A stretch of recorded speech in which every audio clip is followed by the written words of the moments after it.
A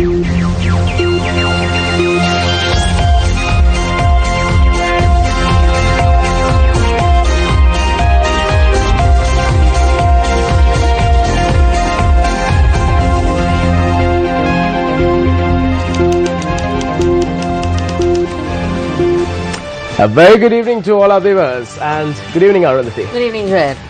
Today is the final day of the Sirsa Christmas Zone. Were you able to have a look? Well, not yet, but I'm planning on going tonight. Okay, let's do that after news then. Well, I'm Joel Outschool. And I'm Arundhati Mudannaik. Let's start off with a look at the stories making headlines this evening. Development Special Provisions Bill submitted for approval defeated by 3 provincial councils, citing the creation of a super minister. Prime Minister agrees to amend the Development Special Provisions Bill. Vehicles on operational lease for 58 MPs temporarily suspended. Statement from Minister Mahinda Amaravira.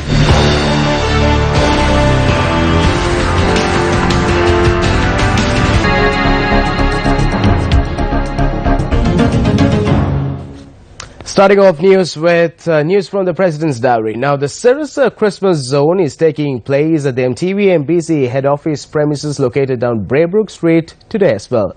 President Maithripala Sirisena graced the Sirsa Christmas Zone this evening as a special guest. Today is day 4 of the Sirsa Christmas Zone, which is taking place at the MTV-MBC head office premises located down Braybrook Street, Colombo 2. The President was welcomed to the Christmas Zone by senior officials of the Capital Maharaja Organisation Limited. The President also visited the exposition of the statue of the Blessed Virgin Mary, blessed by His Holiness Pope Francis, and thereafter lit the colourful lighting at the Sirsa Christmas Zone. Of the total global population, a majority are Christians and Catholics. Therefore, Christmas is a celebration that is most respected and revered globally. What is expected through this is, as preached by Jesus Christ, for love and compassion to spread across the society and the world. Therefore, in a country like ours, there needs to be unity, reconciliation, peace and coexistence among the communities. During this Christmas, we all must ensure that we understand the importance of coexistence and reconciliation in a peaceful country. The Christmas Zone organized by Sirsa Media sends this message to the Catholics in the country as well as all communities in the country and the world. We greatly appreciate this.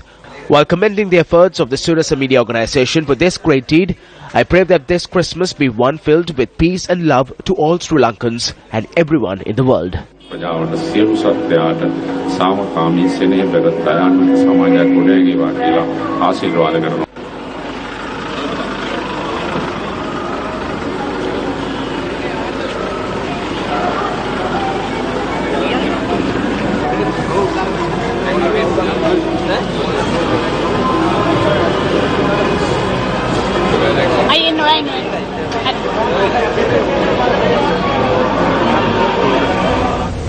Let's now cross over to Chaturanga Hapawarachi, who is at the Sirsa Christmas Zone to give us more details on the celebrations. A season filled with a lot of fun, joy and love. The 4th day of the Sirsa Christmas Zone is taking place at the surrounding of the Capital Maharaja head office here in Union Place. As you can see, numbers have come to witness what is happening here today. A lot of people are here to witness the love, affection and the joy of this festive season with us at the MTV-MBC networks. Now a main attraction at the event here is the Mother Mary statue that has been blessed by Pope Francis himself. And another attraction is, of course, the beautiful lights that have been set up here in the surroundings of our head office in Colombo 2. If you're watching us at home, it is still not too late to come and join us and be a part of the festive season with Sirsa, with MTV and with our network. I'm Chaturanga Hapawarachi reporting from the Sirsa Christmas Zone. Thank you very much, Chaturanga. Indeed, if you're watching us right now, you're not too late to come down and have a look at the Sirsa Christmas Zone. With that, still in news from the President. Now, as per decision by the President, Civil Defence Force personnel would be deployed for the protection of archaeological sites across the country, starting from the 1st of January. The presentation of deeds for 219 houses constructed by the Civil Security Department Seva Vanita unit under the 6th phase of a housing program took place at the BMICH today. Karunasen Hettiarachchi, the Secretary to the Ministry of Defence, the commanders of the 3 armed forces and Director General of the CSD Chandraratna Pallegama were among those present. Civil ආරක්ෂක දෙපාර්තමේන්තුවේ සේවාවන්ත අයකගේ මේ අභිමානවත් උත්සවය සඳහා පැමිණීම පිළිබඳව ගල්කරන නාවික ගුවන් police ඒ සේවාවන් වගේම A service similar to the Army, Navy, Air Force and Police was rendered by the Civil Security Department. Today, the Civil Security Department is engaged in social welfare activities across many spheres. It has also supported children's education, agriculture and other development processes. I am aware of the services rendered by the Civil Security Department on behalf of the kidney patients in the country. At a recently held discussion, I vested the Director General of the CSD, Chandraratna Pallegama, with a great responsibility. Starting from the 1st of January, CSD personnel will be deployed for the conservation and protection of archaeological sites in the country. History of a country is of great importance, and as a government, we see it as a greater responsibility in protecting relics. සංරක්ෂණය රජයේ ප්‍රධාන වගකීමක් වෙනවා.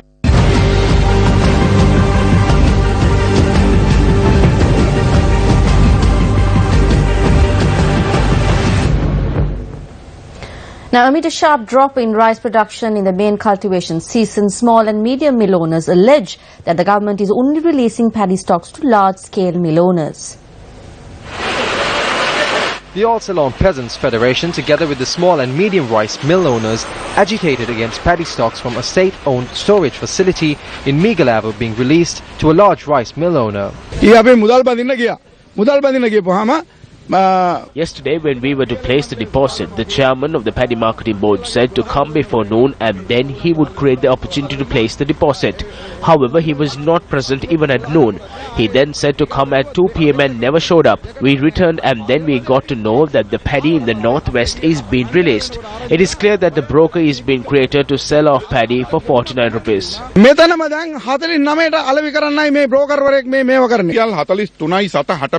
A kilogram of nadu is being released by the state for 43 rupees and 65 cents. A commission of almost 6 rupees is made from every kilogram of paddy. So persons who purchase paddy for 49 rupees keep a profit and sell it for 55 rupees. These persons steer the rice market in the country. If this is the situation in this particular storage, you can imagine the situation of the storage facilities across the country. This is all decided by them on the commission that they receive.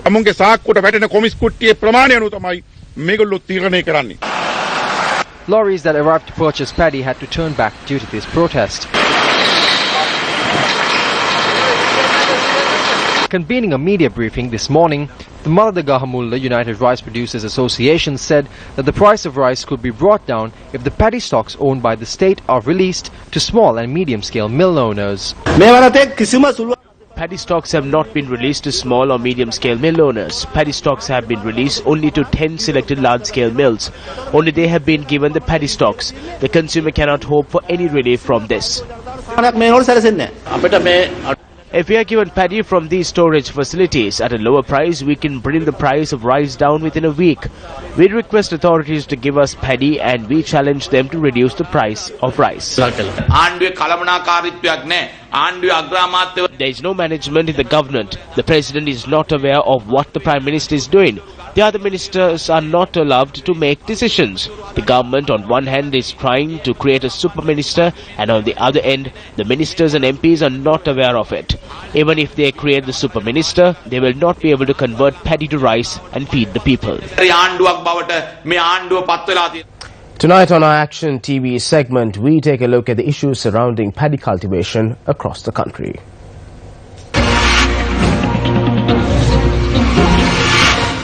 Although agriculture is considered as an independent means of employment, those living in agrarian settlements and cultivating in those lands are bound to the rules and regulations of the state. The decisions reached at the seasonal meetings under agrarian settlements are considered mandatory to the farmers living and cultivating in those lands. There is no provision for the government nor the farmer to breach those conditions. The subject minister informed Parliament recently that of the total paddy lands in the country, only 20% have been cultivated during this harvesting season. Of the 20%, 15% of cultivated paddy lands are located in the Ampara district. Around 66,000 hectares of paddy lands in the Ampara district have been cultivated, which amounts to 95% of the total paddy lands in the district. The secret behind this success is the water stored in the DS Senanayaka Samudra, despite the negative effects of climate change being strongly felt in the Ampara district. However, more than climate change, it is the lack of fertilizer subsidy that has destroyed much of the paddy lands in the area. The Agrarian Settlement Committee meeting of the Gull Oya Left Bank took place today in a backdrop where only a group of farmers were provided with cash for fertilizer subsidy after a delay of 50 days. The officers from the respective state institutions who took part in this meeting put the blame of the delay in providing cash for fertilizer subsidy on the laurels of the farmers. As these farmers do not engage in farming for training purposes, the officials are no amateurs when it comes to the fertilizer subsidy program. During the last season, farmers across many areas of the island were provided cash for the fertilizer subsidy around 40 days after cultivations had commenced. It should be noted that even animals give priority for food and safety. However, the government has shown no regard to enhance food security in the country, and the delay in providing the fertilizer subsidy has not only aggravated the plight of farmers but also put the entire population at risk. Today, a proposal was passed at the Agrarian Settlement Committee meeting of the Gull Oya Left Bank to compensate destroyed paddy lands after an assessment whether those lands could be given a harvest with the fertilizer subsidy. According to the rules and regulations of the government, this meeting was held under a lawful and accepted manner. Therefore, could the government disregard the proposal adopted? Secretary to the President, this is over to you. Provincial Chief Minister said that the Prime Minister has agreed to amend the Development Special Provisions Bill and resubmit the bill to the provincial councils. This was revealed after they met with the Prime Minister this afternoon. There was strong criticism over the past few days against the Development Special Provisions Bill, citing that 2 Super Minister positions would be created. Today, the Development Special Provisions Bill was discussed between the Prime Minister and the Chief Minister. What is notable is that the discussion was only attended by the Chief Ministers of the Western, Eastern, Uva and Southern provinces. 2 Chief Ministers are currently overseas, while another 3 could not participate due to their provincial council meetings. The Chief Ministers who attended the meeting said that the future of the Development Special Provisions Bill, which has been rejected by several provincial councils, was extensively discussed. As persons who favour centralising powers of the provincial councils, we will in no way agree to a procedure that allows these powers to be centralised around one individual and for those powers to be curtailed. The Prime Minister and Minister Malik Samaravikrama ensured that such a situation would not arise. We informed him that a board should be appointed for this and not a minister, which sees the representation of the local government bodies. He understood that. He agreed to make amendments. This evening, the Development Special Provisions Bill submitted to the North Central Provincial Council was taken up for debate, following which it was defeated by a majority of 9 votes. Only the 10 UNP councillors voted in favour of it, while 19 UPFA councillors, including the Chief Minister, voted against. JVP Councillor Vasantha Samarasinghe and Independent Councillor Kings Nelson did not attend today's session. At the Northern Provincial Council, this bill was unanimously rejected. As the creation of a powerful minister with a powerful ministry is against the devolution of power, we must know that we do not agree to this bill. There is no need to debate this. Following the statement of the Chief Minister, we will unanimously oppose this. A new bill is to be brought ahead. Through that, the central government will make their decisions, inform us about it and do whatever they please under the name of development. We cannot agree to the fact that tasks of the provincial councils are being taken over by the central government under the guise of development. This is our unanimous decision. We need to take decisions and do what we decide on. The central government must listen to us and act on that. However, what they are doing is trying to make decisions and tell us what to do. That is how this bill has been created. Therefore, we reject this bill.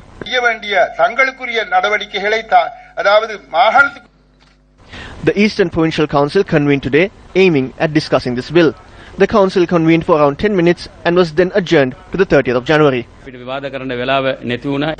We did not have time to debate it. We had the debate on the budget for 4 days. None of us could go through this, so we decided to debate it during the next session. This bill was also rejected by a majority of 4 votes at the Uva Provincial Council. Of the 23 councillors, only the 9 UNP members voted in favour of it. Chief Minister Chamara Sampath Dasanayake abstained during the vote. The President is one who brought a proposal to curtail his powers and vest those executive powers with the Parliament. He is ever ready to curtail his powers even more. At such an occasion, there will be no provision for any other superior power to be created. We must accept that the local and international investors are inconvenienced when it comes to get something done over here. A certain procedure needs to be created. Therefore, we are not prepared to give supreme power to one person that is more than the power vested with the president.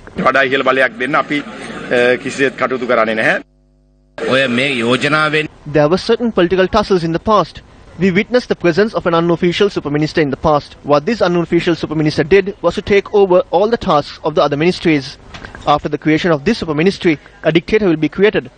Therefore, Sri Lanka does not need a super ministry. There is a need for an institution where investors can get everything done. Therefore, the need is for such an institution. However, it is wrong to attempt to create a special minister for that and give that minister the powers of the other ministries and allow him to use the powers of the provincial councils. As ministers, we are against that. There was a preliminary discussion and now it is not taking place.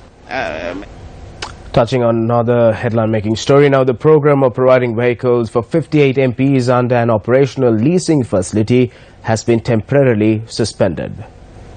Recently, the government proposed to offer luxury vehicles to 58 MPs under an operational lease, even at a time when MPs were provided with duty-free permits to import vehicles. Citing that the proposal was made in violation of the procurement process, the Secretary to the Ministry of Parliamentary Affairs opposed the proposal. This matter was widely discussed at the cabinet meeting. We have temporarily suspended the leasing of vehicles. However, under the previous government, we provided vehicles to MPs who were in development committees. A vehicle will be provided. However, the process of getting them, paying a higher lease, has come to a point where it will not follow through.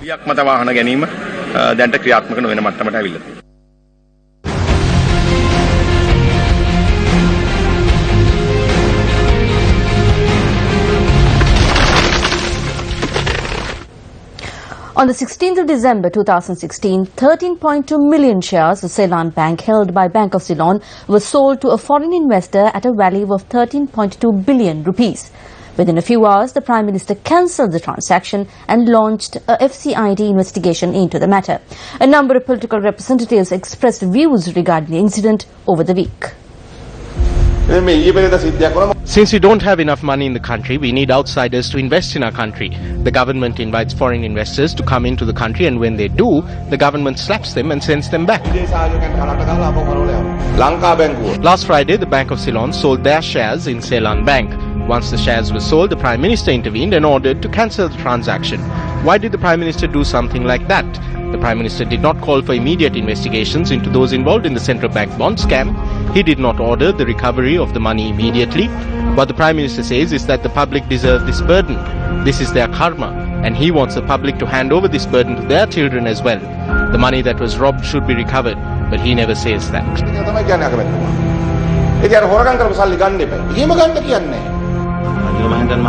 Ranil Wickremesinghe conducted himself with regard to the bond issue entirely with the motive of protecting Arjuna Mahendran. He wanted to protect him because Arjuna is his friend. The Prime Minister must make a statement to the country on the suspicion which has arisen on the stock market, if he did stop the transaction at the stock market.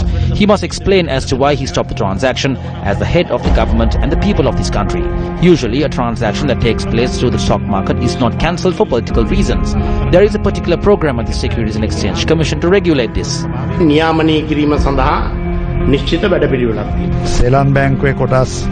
As a policy, the government made decision that the shares of Ceylon Bank, which belong to the government, will not be sold. This was a tactical decision.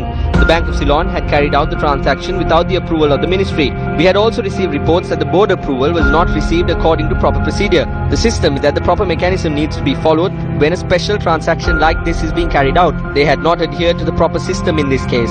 Therefore, we did not see this as a legal transaction and we interfered in the matter as the government and cancelled it. The intermediary or the broker was able to talk to the foreign investor and cancel the transaction. So there is no issue.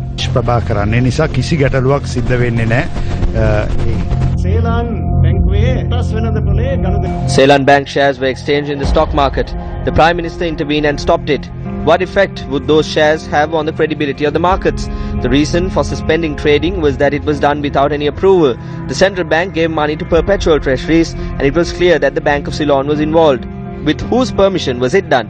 Arjuna Mahendran has no authority to instruct the Bank of Ceylon. If funds from the Bank of Ceylon was used, who will be held accountable? At that time, the Prime Minister did not make any attempt to inquire into this matter from the Bank of Ceylon. However, with regard to this trade, the Prime Minister acted quickly to stop trading within a few hours. Why is there a difference here?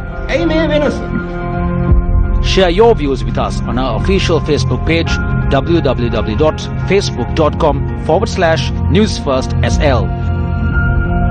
You can also log on to our website www.newsfirst.lk and click on the Collapsing Administration tab.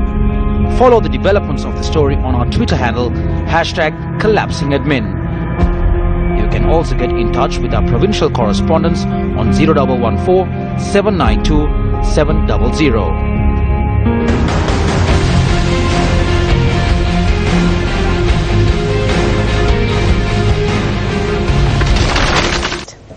An electric fence for the village of Akurane Kiran in Batiklo and access to clean drinking water was bestowed to the people of Devar village of Hambegamur under phase 2 of the Gammadha 100-day initiative. The Gammadha 100-day initiative. With the people, for the people. The Gammadha initiative was able to construct a 4-kilometer electric fence to keep wild elephants away from the Akurane Kiran, an area already battered by 30 years of war. The Sri Lanka Export Credit Insurance Board joined hands with Newsfirst in this initiative. Villagers who were amazed by efforts to install a long-felt need expressed their happiness to Newsfirst.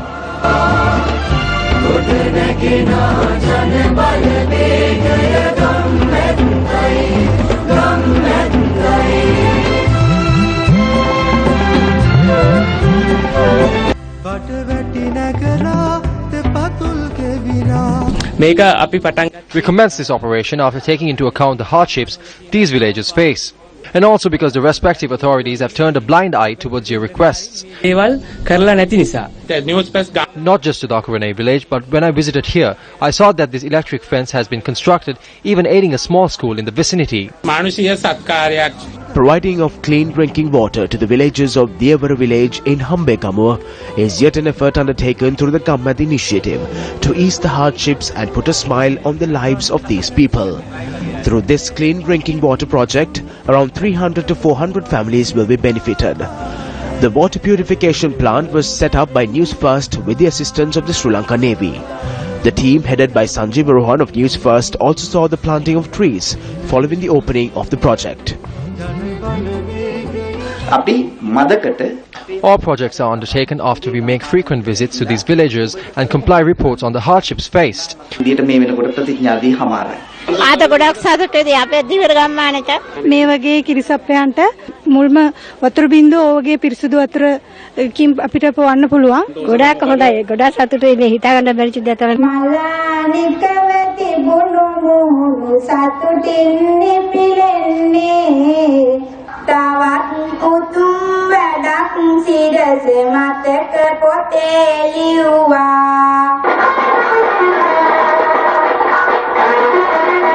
With the blessings of the masses, the second phase of Gammadha 100 days continues. The Gammadha 100-day initiative. With the people, for the people. An object believed to be part of an aircraft washed ashore in Kaludawali, Kalavanchikudi in Batiklo this morning. The object was located following information from a group of fishermen. The cylinder-shaped object is around 10 feet in length. Navy media spokesperson Captain Akram Malavi told Newsfirst that the object will be moved to the Trincomalee Navy base for further investigations. According to the Navy, a conclusion about the identity of the object can only be arrived at following an examination by experts. Meanwhile, speaking to Newsfirst, Milindra Ratnayaka, a retired pilot, says that this object could be of an aircraft belonging to the Sri Lanka Air Force. According to visuals, it doesn't seem like from a big aircraft. This looks like it's of a medium-sized aircraft. Perhaps it's from a 12 or 25-seat aircraft. It could be part of the engine. The object could be of a Russian or Ukraine-built aircraft. It could be part of an aircraft used by the Air Force during the war. We lost 2 or 3 aircrafts during those times. This object could be part of one of those planes. There were plane crashes in Indonesia as well. But with this kind of weight, it's difficult to think that it could have floated such a distance. Well, it's the most wonderful time of the year, and here's something to help you put in the festive spirit. 2 Christmas traditions from around the world that is wonderful and wonderfully weird at the same time.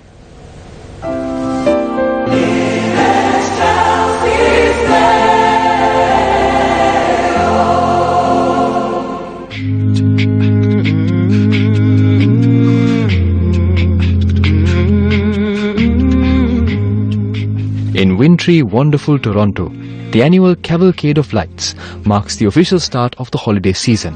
The first cavalcade took place in 1967 to show off Toronto's newly constructed City Hall and Nathan Phillips Square. The square and Christmas tree are illuminated by more than 300,000 energy-efficient LED lights that shine from dusk until 11 p.m. until the new year.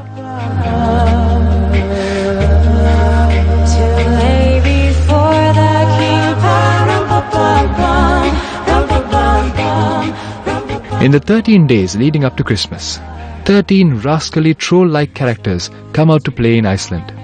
Called the Yule Lads, they visit the children across the country over the 13 nights leading up to Christmas. For each night of Yuletide, children place their best shoes by the window, and a different Yule Lad visits, leaving gifts for nice girls and boys and rotting potatoes for the naughty ones. Clad in traditional Icelandic costume, these lads are pretty mischievous, and with names like Spoon Licker and Door Slammer, what more could you expect? The hijackers of a Libyan jet have been arrested following a standoff at Malta International Airport. They surrendered after most of the 118 people on board had been released from the Africa Airways Airbus A320. The aircraft was on an internal flight in Libya this morning when it was diverted to Malta, 500 meters north of the Libyan coast, after a man told crew he had a hand grenade. Initial reports said a hijacker had told crew he was pro-Gaddafi and that he was willing to let all passengers leave the Airbus A320 if his demands were met. It was unclear what the hijackers' demands were. Well, on that note, we wrap up this edition of Primetime News. Thank you very much for stopping by. I'm Arundhati Mudanayaka. Good night. Good night.